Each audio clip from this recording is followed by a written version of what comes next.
All right, guys, let's talk about knowing your numbers with reporting, right? How to actually organize your columns, how to kind of interpret the data when you have a lot of campaigns and ad sets and ads, kind of to make decisions about what you want to scale, what you want to pause, and things like that.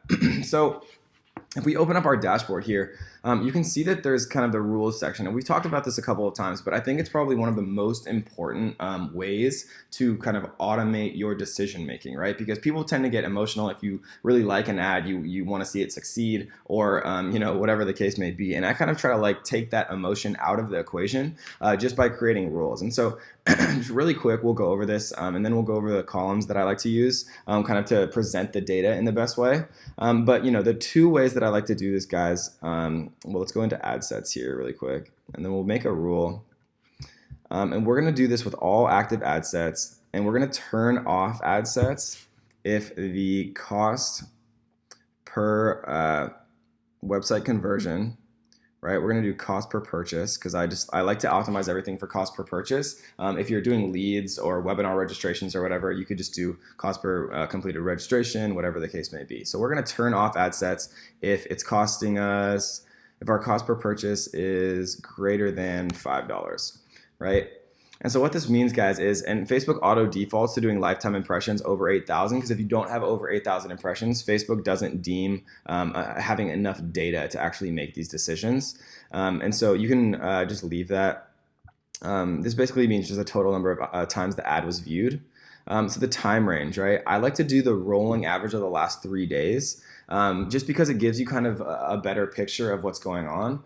Just because, for example, one day it might be super high, the next day it might be super low, and then the average of, the rolling average of the last 3 days might be, kind of the average that you're looking for, and still be below Facebook, below your kind of cost per purchase target. And if you do it like one day or whatever, then it's going to kind of screw up the data just because of the outlier. So I like to do the last 3 days. Attribution window is fine. And I like to do it continuously, right? This rule will run as often as possible, every 30 minutes. And then I like to just send it to my email and, to my Facebook as well. And so I would create these rules, right? The other one that I like to do, guys, is about active ad sets. And instead of turning off the ad sets, I like to adjust the budget, right? And so what we're going to do then is we're going to do all active ad sets. We're going to go to adjust budget, increase daily budget by, and we're going to do 16%, just because everybody always does multiples of 5. And the best kind of percentages that I've figured out like over the years and millions of dollars of ad spend on Facebook is, between 15% and 25 to 30% kind of at the maximum. You can't really scale more than 30% or even 25% per day without your kind of cost per click and all of your kind of metrics that you're optimizing for kind of going up and getting more expensive. Facebook just won't allow you to do it. And so doing it this way, being patient, and then allowing rules to automatically do this for you, every 24 hours is really going to pay a huge amount of dividends for you. So we're gonna cap this at a maximum daily budget cap, just to make sure that we're not spending more than $1,000 a day on any of these ad sets. We're gonna do it the last 3 days, and the action frequency. We're gonna do this once daily, right? Because we figured out that every 24 hours or so you can increase by 15 to 25, 30% at the very max, without your kind of your metrics that you're optimizing for getting really screwed up. And so I'll do all active ad sets increase by 16% or up to 25 or 30 per day, with a maximum daily budget cap of 1,000, just so they're not actually spending more than $1,000 each. The action frequency is going to be once daily. Lifetime impressions, again, defaults to being above 8,000. And we're going to increase the daily budget by 16% if our cost per purchase is smaller than $5. Right, so this means that all ad sets where we're getting $5 purchases or less, right, really good, right? That means that we're going to increase those ad sets so that they're spending more money. So those are the two rules that I kind of like to use the most often. So now let's talk about the columns. So right up here, you can see columns. If you want to see breakdown, you can see breakdown, by delivery, age, and gender is a good one, right? So we can see that we were showing my ad to females, males in these age ranges. and we can see, the cost per result for each. So this is a very small amount of data. So let's actually go into one of my other ad accounts really quick to kind of demonstrate this in a slightly better way. All right, guys, so here we are in one of my other millions of my ad accounts, and we can see a lot of data here, right? So this looks a little bit overwhelming. So if we go into breakdown, right, we can see this by day, we can see it by week, we can see it by 2 weeks, month, right, by delivery, all of these different things, right, placement and device. But the one that I'm kind of most interested in at first is age and gender. So we're going to do age and gender. And now we can see, for this particular ad, right, we were targeting Russell Brunson and plus ecom, right, with a Facebook video. So we can see that, we were targeting to these demographics for males 18 to 24, 25 to 34, 35 to 44, 45 to 54. So these are all kind of the split tests here. And we can see that, we had our amount spent. We can see all of our links. And I like to kind of organize just quickly as cost per result, right? And so what we're going to see here is there's some that weren't playing, but we can see that the cost per result now is organized a little bit better, right? So this is per landing page view. So we can see that, our 35 to 44-year-old males were only costing us 35 cents per click, when the 25 to 34-year-old males were costing us 45 cents, right? And then the youngest 18 to 24-year-olds were costing us the most, right? And so what we can see is we've got 65 link clicks here for the 35 to 44-year-olds. So this one would probably be the one that would definitely be kind of the most interesting. And so that's kind of how you do the breakdown. You can go by country, region, impression device, platform and device, placement and device, product ID, time of day, right? All of these different things. But before we kind of dive deeper into this, guys, let's go into performance here, and let's take a look at some of these. So we can see, delivery, engagement, video engagement, all different types of stuff. But what I like to do is come into customize columns here. And once we open up custom columns, I'm going to get rid of some of this stuff, right? So we don't need to see errors. We don't need to see delivery. We don't need to see when it ends, the schedule, right? And so I'm going to get rid of some of these just so we can clean this up a little bit. So kind of the place where most of the stuff that you're interested in lies. So this is like engagement, right? Here's settings, split test, optimization, but most of what we're interested in, guys, is under the conversion section. And this is the website conversions based on the Facebook pixel, right? So I want to see website purchases, right? I want to see cost per website purchase, which is cost per website conversion, cost per website purchase right here. So we're going to click this one.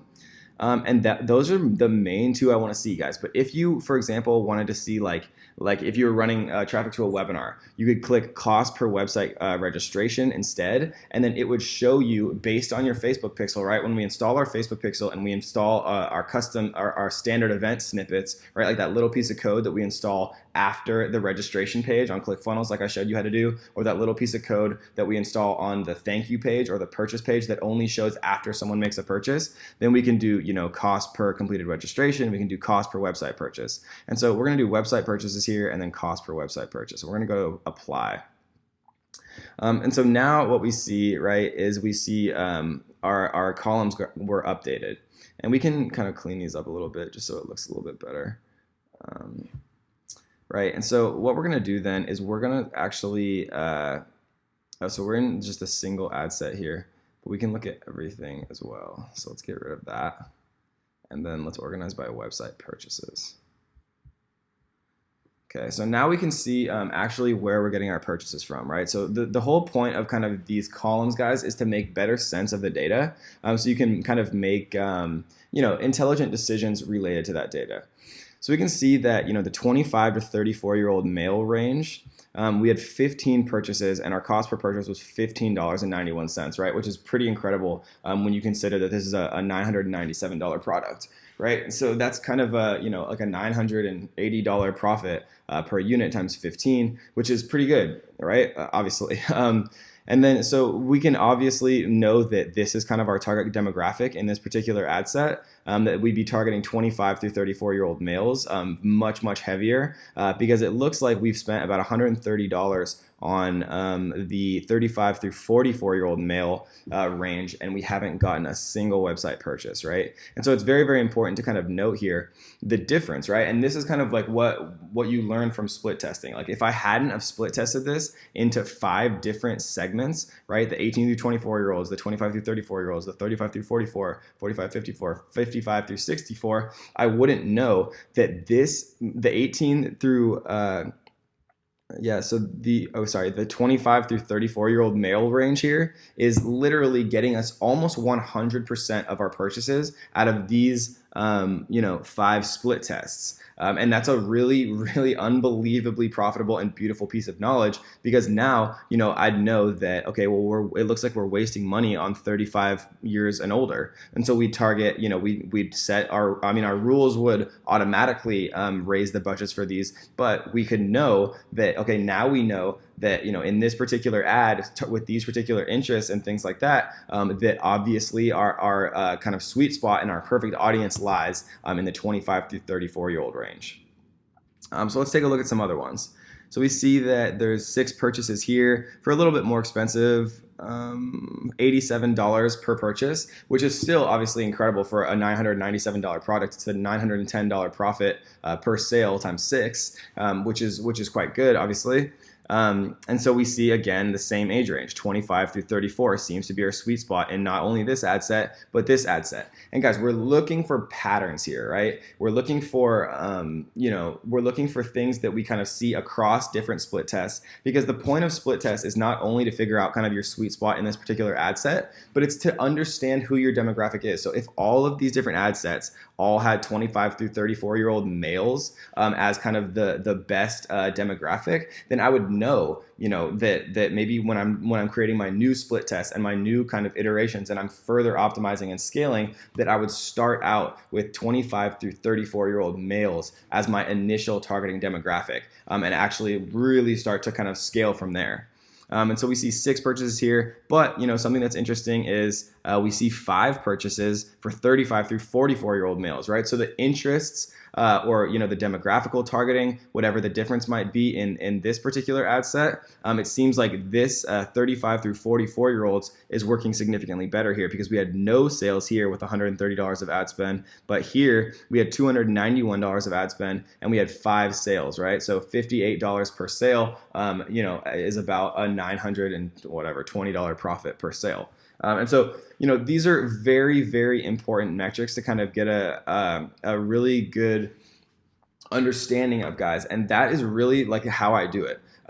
We can break it down by age and gender right here in breakdown. And then I like to customize the columns here just by clicking customize columns. And again, the biggest spot where you're going to find all the information is under the conversion section here. And I just go down to where it says website pixel, website Facebook pixel, and all the data that you really need is right here. Like if you want to know how much it's costing you to get leads, if you want to know how much it's costing you to get checkouts or registrations, right? You can click that here, and then you can actually go down to cost website Facebook pixel, and you can get this right here. And if you've assigned a value to your pixel, then you can put that here, and it'll show you like what your profit is and everything, right? Like it's really, really kind of easy once you understand what you're doing, and that's kind of the point of this video, and that's the point of obviously this course, guys. And so that is how I know my numbers with reports. That's how I make decisions based on split testing. That was another very quick kind of rundown of how to use rules to automate this, because once you have hundreds and hundreds of different ad sets all going simultaneously, it's very difficult to do this kind of in a manual way. And so, learning how to do it from me the right way to start, you won't even realize how much time you're saving. So that's kind of the point of all of this, guys, so that you learn things right, do it kind of the best way from the beginning, just so you can scale faster and be profitable sooner and really utilize and leverage the beautiful amounts of kind of reports and organization and analytics that Facebook gives you access to. So I hope you guys enjoyed that one, and let's get to the next.